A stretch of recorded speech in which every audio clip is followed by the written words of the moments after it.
Mr. Ron Crowder.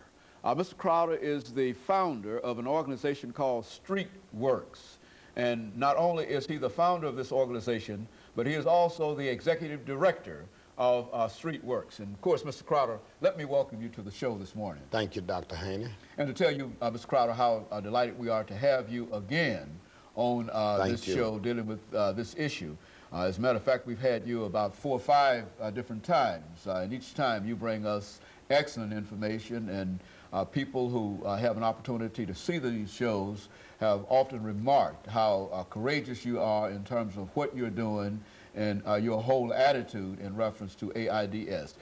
Before we get started into the impact of AIDS on African Americans, Mr. Crowder, let's have you to give us some information about your background, your education, and some of the experiences that you had before you became the founder of StreetWorks. Okay. My name is Ron Crowder, as you said, and I'm a native Nashvilleian, grew up in North Nashville. I attended Pearl High. Later on, I attended Tennessee State University, got a degree in accounting. I worked for several AIDS organizations. I worked for Meharry Medical College. I went on to work for an agency called Women, and now I identified a need for further services, and I started StreetWorks. StreetWorks is an organization that does HIV education, prevention, and care. So we actually provide services for those people who are infected with HIV.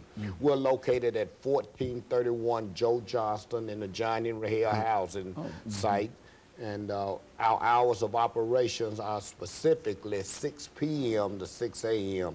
So we have outreach workers out on the streets doing HIV prevention and education during the times when the services are mostly needed, and that's during the nighttime hours, since our target population are those who are at the highest risk for HIV infection.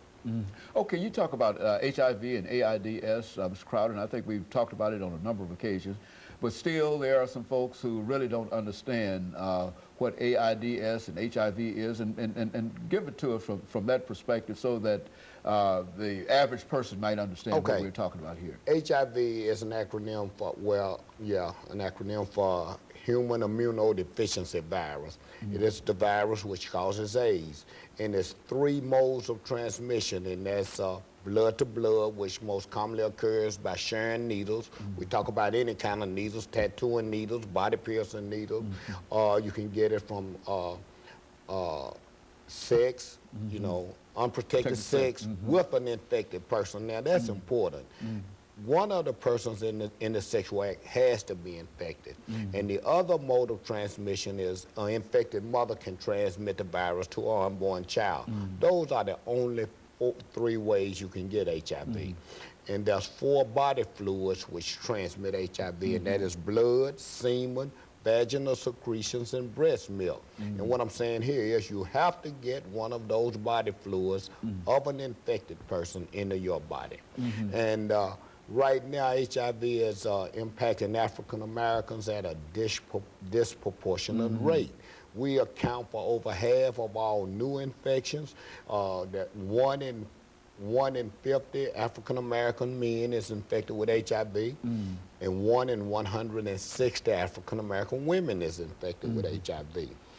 You know, Ms. Crowder, it seems to me, and I think this is the same question that we have to raise, and we've raised it before. It seems to me that if this disease is having such a tremendous impact, why is it that we don't hear that much about this disease, nor do we see that many people who are impacted with this disease? And where are these individuals that, when we say 1 out of 50, where are these individuals, and how do you know, I mean, how can you tell that they... Well, Dr. Haney, first of all, HIV has such a negative impact associated with it that people, it's called stigma. It has that stigma attached to it. So for some reason or another, African Americans has never been able to actually deal with the fact that they could be infected with HIV. I think the news media had a big part in that, when it first came out back in 1981, 82, when we first heard about HIV, it it was only said that HIV is affecting gay white men and injection drug users. Well, most African Americans thought then that it was not a disease among African Americans, when they should have identified it as what it was. It was a sexually transmitted disease. So a lot of African Americans doesn't think that they, you know, that it involves them or they are impacted by HIV. So it was a little misleading in the beginning, and therefore we didn't think that it was our problem. But it is a problem now, you're saying. It's a real problem among a real problem amongst African Americans. And again, with the stigma that's associated with the disease, that you're right, there's no African American saying, okay, I got HIV. So therefore, every time it's publicized or you see it on the news, it's always a white person, a white gay man mostly, that's coming out or disclosing his status. We as African Americans think that we have to keep it hid if we got it, rather than, you know. But now there's a danger, it seems to me, and I think we've, and this is what I know about the disease, that there's a danger that it can progress much faster if you ignore it. Is that what we're saying? Well, HIV is a very individual virus, and it affects everybody differently.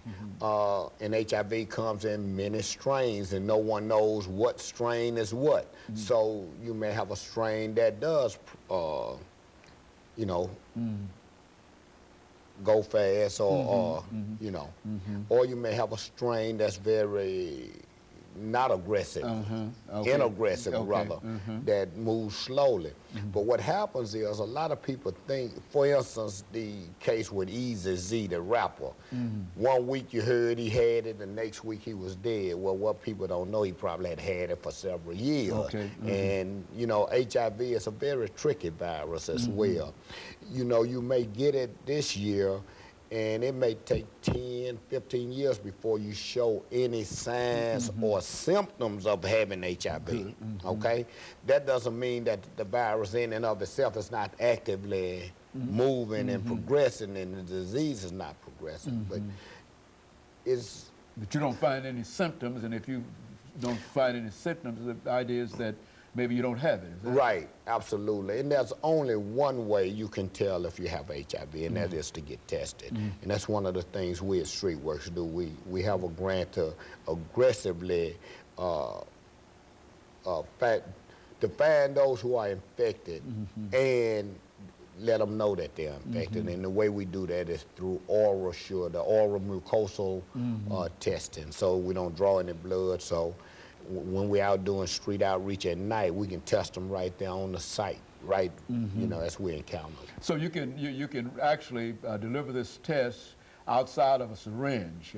Absolutely. You can do an oral test. And we do an oral swab in between the cheek and gum, and we can have the results in 2 days. And that's another asset. Now, if a person don't have to go to traditional 2 weeks from testing time to time of getting the results. And of course, Mr. Crowder, we're coming to the end of this first segment of the show now. When we come back, we're going to have 8 minutes. And what I want you to do is to talk about StreetWorks. I think you've indicated that you're located in what you consider to be a high-risk area for HIV, AIDS, and I'm sure that there are some of the experiences that you can tell us that will be revealing in terms of how people are reacting to this disease and some of the things that are happening to them. And of course, we'll be back with our audience following this very, very short commercial break.